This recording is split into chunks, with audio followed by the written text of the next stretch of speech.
Um, Today is January 15th, 2023.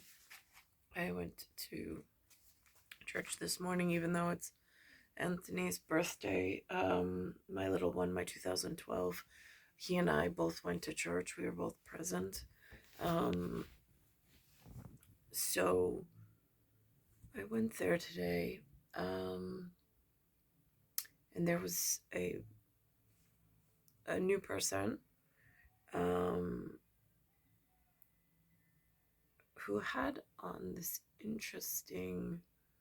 It says Bright Horizons, which I didn't know what that was, so I had to see. I think um thought at one point it had something to do with childcare, but um I never had money to afford it, um so that was interesting. Um but it was a newcomer in Sunday school class. The teacher put up a um poster which was itemized, which was really helpful, with some of the concepts that it built a much cleaner picture for me. Just put it in order on some shelves and made it look almost like a library. I thought that was really well done. um, Books that I had never heard of, the way to describe them, what qualifies as what. Again, I've never had like a real breakdown of that.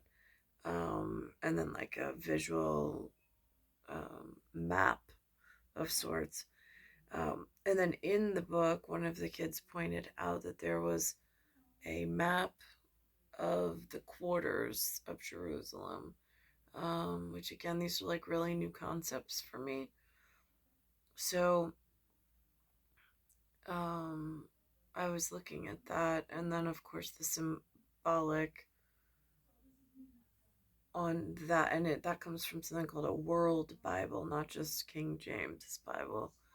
So I was looking at that map for placement, with David's temple being on the outside, and with this quarter where Zion is. So I thought that was really interesting. Um, there was something they asked for, an icebreaker. Wanted to know what my favorite sport was or game, for which I really don't have any. Um, that kind of stuff I wasn't really able to develop that, um, based on how this, whatever. Um, so I said, there was, when I was younger, my favorite time was once a year for whenever. I was like, they would, in the gym, I think it's actually the auditorium now that I think about it. Um, they would have special whatever. They put like an obstacle course on the inside. We'd have a rope to climb.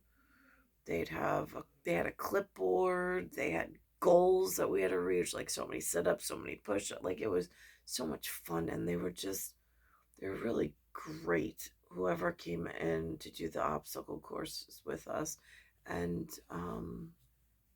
and to look over us and like teach us about, like, I don't know, whatever level that was.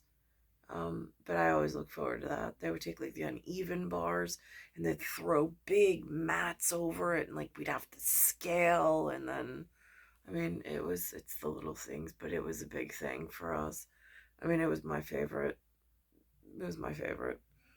Um, so I brought that up. I said that's about only thing I could think of.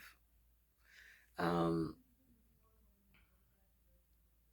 Again, I always feel like people are reaching, wanting me to pick a favorite but like there's difference between Star Wars and like fanfare and whatever else at Stardom in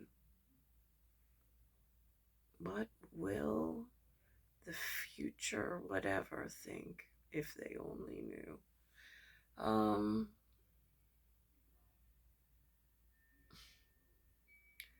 so there's that.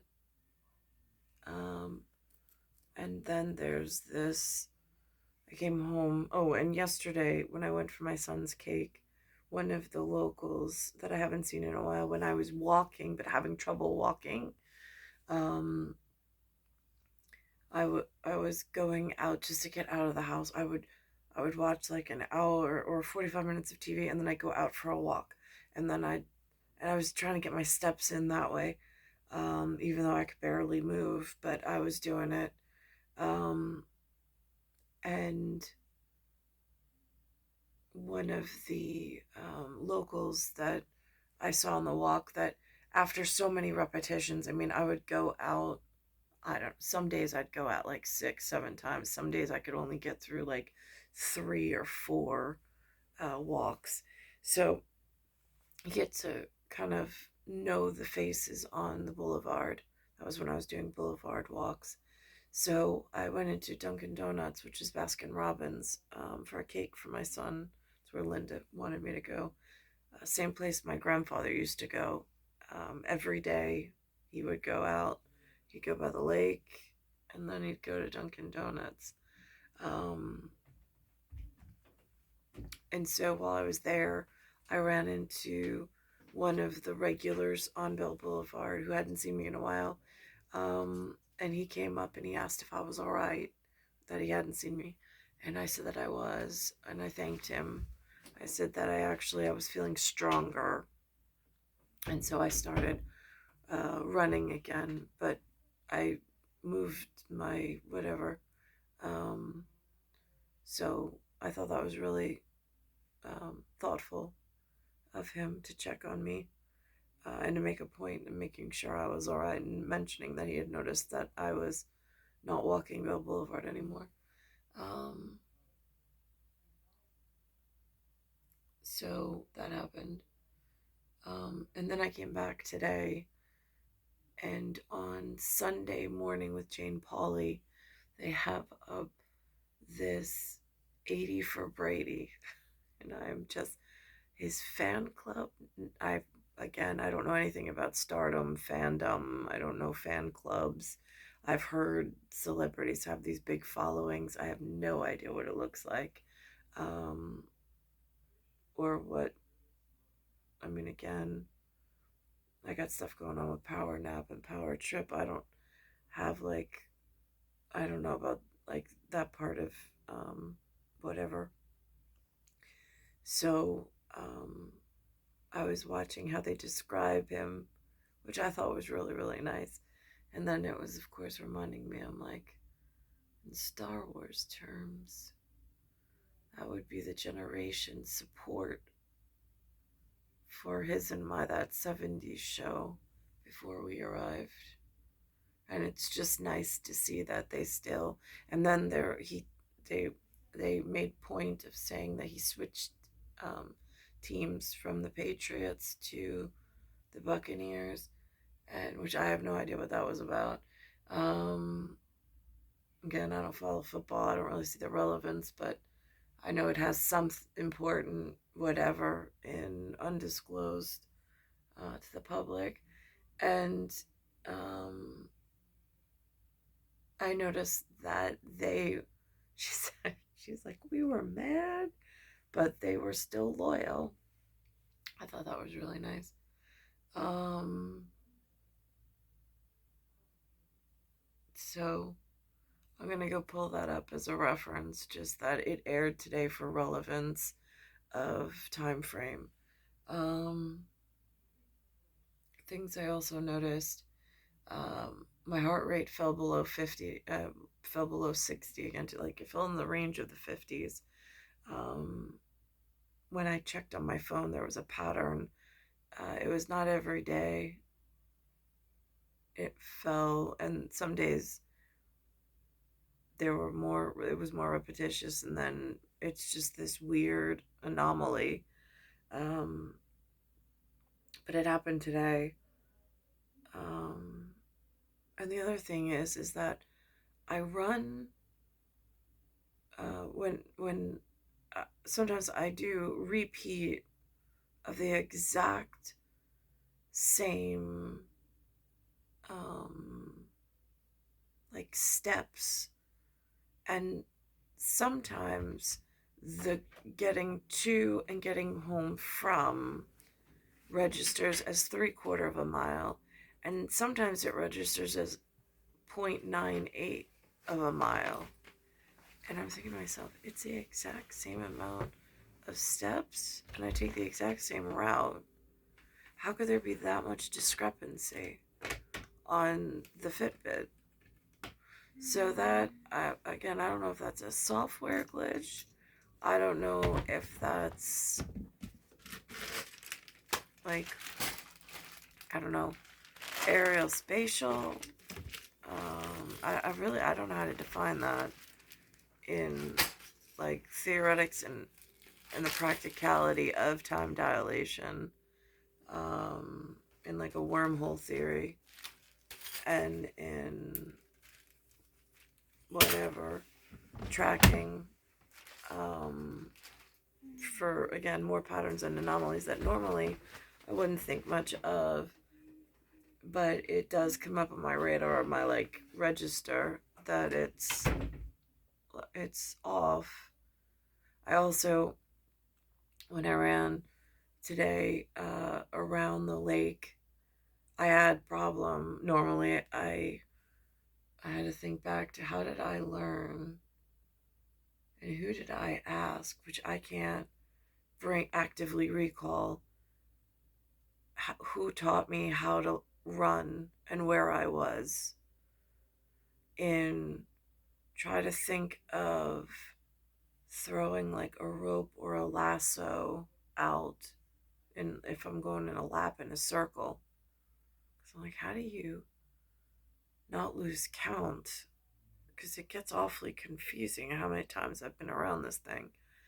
Uh, Especially if I have like a specific number target that I have to hit. Or at least that I made up in my own head. So I was running around today, and I really thought I was on one number, and then it was like I went through something like invisible, and it like wiped off, like the connection just changed. And again, I'm watching stuff on my algorithm on Facebook. I saw the brain scan of some theoretical cortex image, and then they had like electrical signals coming from, or stimulus coming from outside the cranium, going it like through or penetrating through the skull, and then changing the electrical pattern of the brain itself. I've heard it referenced as ZUP once before on Facebook by some, I don't know, nobody that I knew the name of, nobody that I would recognize ever again, but I did catch it.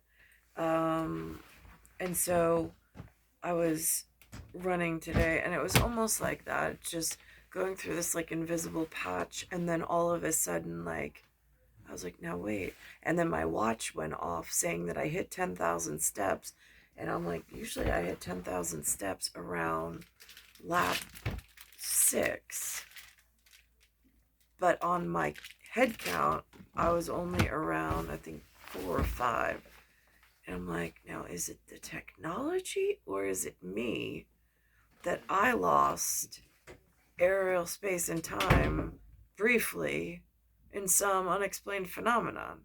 So then, of course, I hyper question myself, and I'm like, I just better take notation of it because I know that answer is somewhere in aerodynamics, AERO. I just don't know how to make a documentation of it on my own. So I thought that was interesting.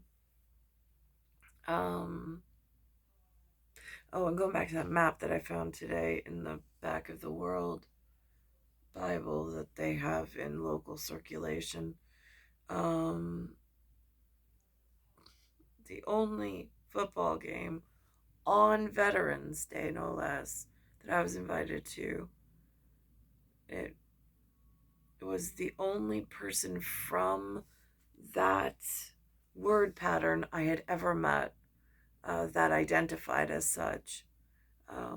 Is who took me to my first football game ever, which was a derby game. So I didn't have to pick Jets or Giants. It was Derby. And the military had their, it was on Veterans Day, which I thought was really nice, um, for 11/11.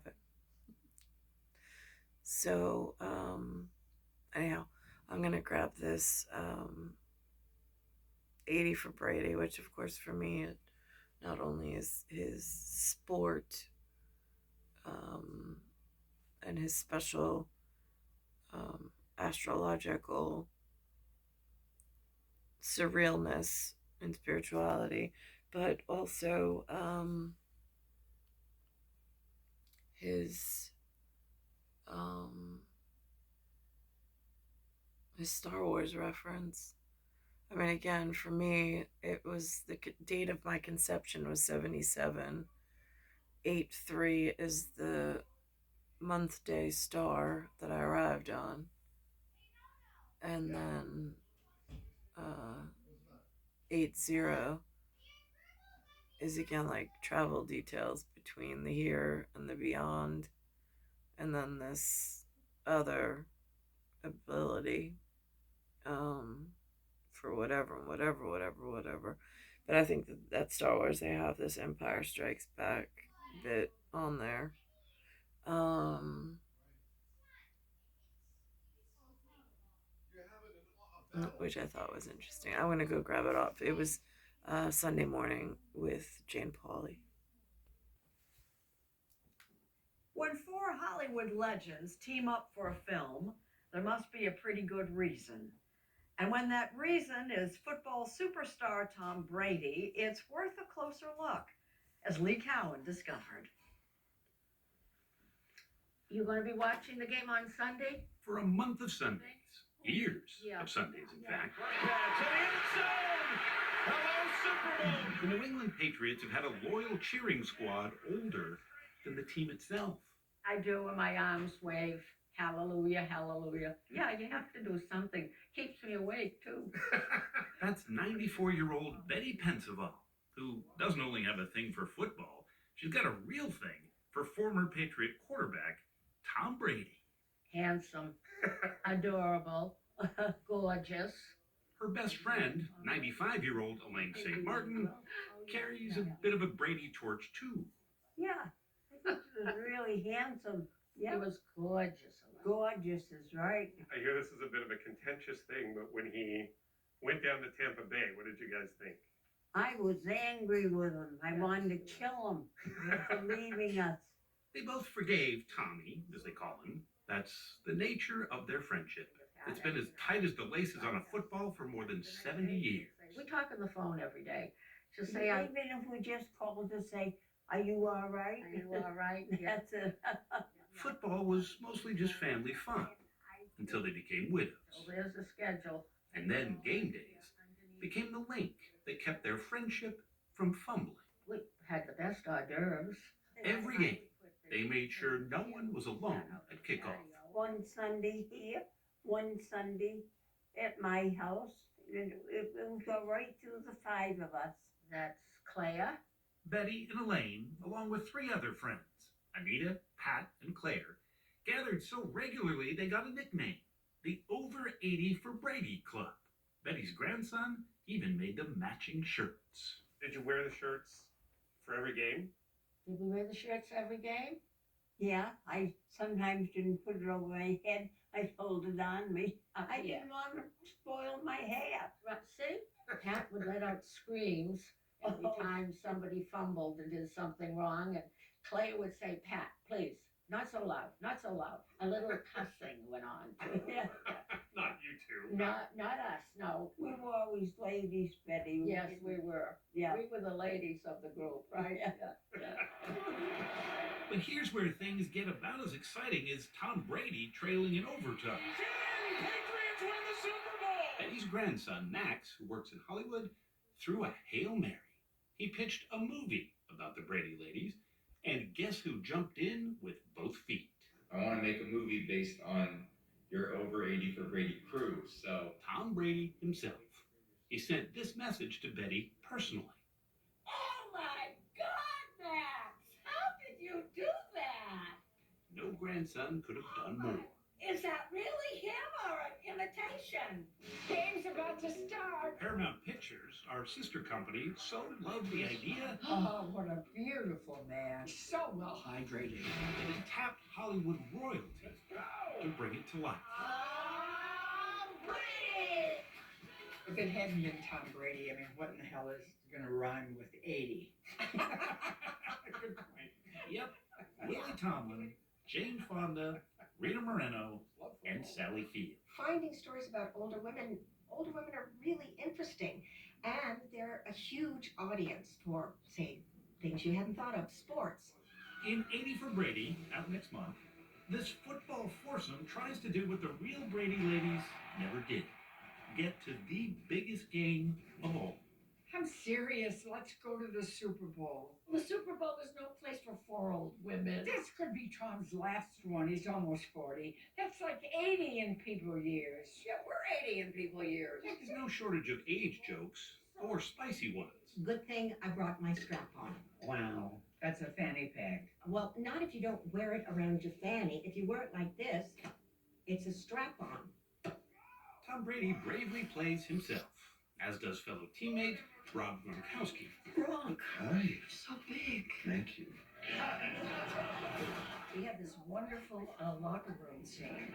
And I tell you, I'm 91. But I walked into that damn room and I got turned on and I thought, what? Oh, yeah, here we go. I knew you'd say that. I was waiting for you. She doesn't like it when I talk about my sexuality. If their friendship seems especially familiar, it may be because they all rose to fame during about the same era. Boy like that would kill your brother. In the 60s, Rita Moreno was starring in West Side Story. Billy Tomlin was creating unforgettable characters on Laugh-In. Is this the party who has answered my call? Shall I tell you what I would like? I think I know. Jane Fonda was bearing it all in Barbarella. And Sally Field was heavenly in The Flying Nun. I wanted the flying nun part. You did not. I did. But you wanted Barbarella too, you told me.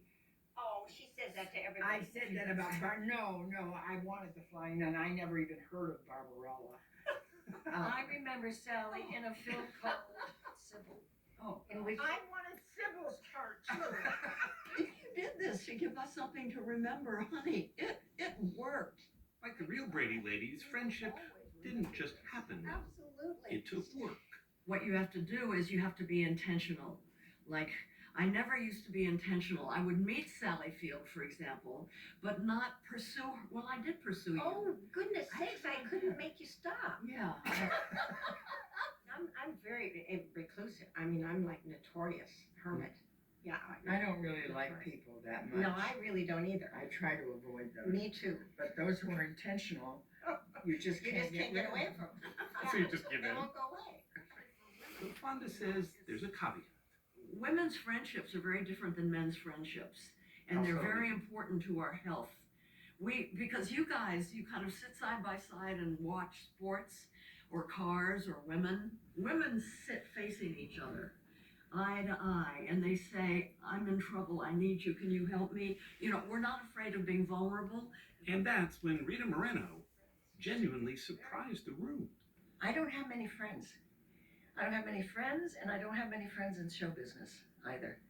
Don't trust them. I've been betrayed so many times by them and by my stupid insistence on believing in people who were really not very nice to me. No, I'm really sorry, Rita. Yeah.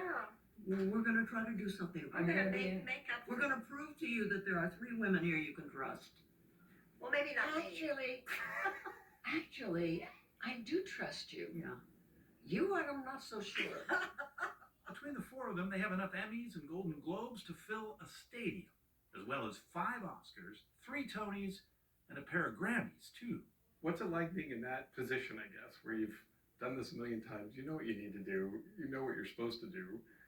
You know what you can do, probably better than the director I don't does. know about all of you, but it never to me feels like, oh, this is easy. You know, we could just show up. No, It's it's never, not ever, easy. and not No, once no. in my whole life has it felt like No, no, it was fun to be with all of you and to just laugh and everything. But in reality, it was hard work. I mean, Very. there was a lot of physicality. These are my dancers. Prove it. What dance moves you ladies know? A twist. A jerk. Let's do it. Hooray! For Betty and Elaine, It felt like fun. it's all a bit overwhelming. First Tom Brady, then their own private premiere. The only thing missing was the red carpet. Oh, and one other person. Was Tom Brady at the premiere? Oh, no, he wasn't. No, too bad. Yeah. Sadly, the over 80 for Brady Club has dwindled to 2. Claire passed away. Anita and Pat are in an assisted living facility. But Betty and Elaine's devotion to their team and to each other is strong enough for all of them. Good friends stick together and stay together. Yeah. And do for each other. It's all about friendship. And don't get into arguments with people. Life's too short to not get along. The only way this football fairy tale could get any better, they say, is to have just one more wish fulfilled. You've never seen Tom Brady in person. Why, is he here? Is he here? Am I gonna? I hope we see them before we die. They better hurry up. Hurry up, because our lives are getting short. Yeah. It's star 1978, star 8378, Nicole, Cattaruzza. It's Earth, solar system, Milky Way, universe, galaxy is broken. And it's Bayside Station, Bayside, New York, 11361.